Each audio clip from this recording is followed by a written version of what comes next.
And now, the weather.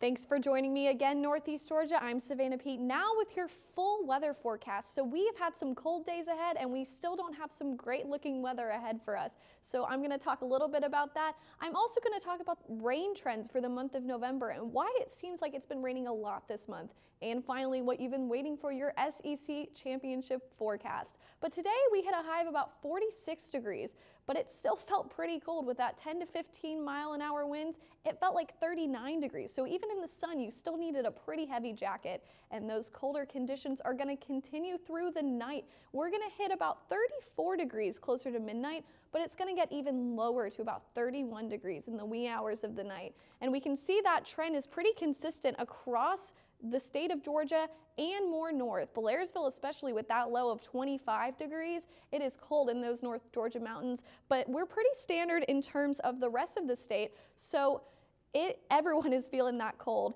So looking ahead, we can see that we are getting a little bit warmer this weekend with highs of about 61, 62, and even 71 on Sunday, but it is still rainy. And why does it seem rainy this month? Well, that is because last year we only had 1.2 inches of rain, so we're actually pretty on par with the average and may get up to it after this rainy weekend, but that is why it seems so rainy for this month. And looking ahead at our SEC forecast in Atlanta, we have a high of 62 degrees, so like I said, it is a little warmer, but it's still not perfect weather conditions to cheer on the dog, as we have 80% chance of pretty heavy rain showers. So be sure to bring a rain jacket or an umbrella if you're headed on to Atlanta to cheer on the dogs, and be sure to drive safe on those slick, wet roads, or those slick, wet roads if you're sitting in traffic. Thanks for joining me again with your weather for this week. I'm Savannah Pete.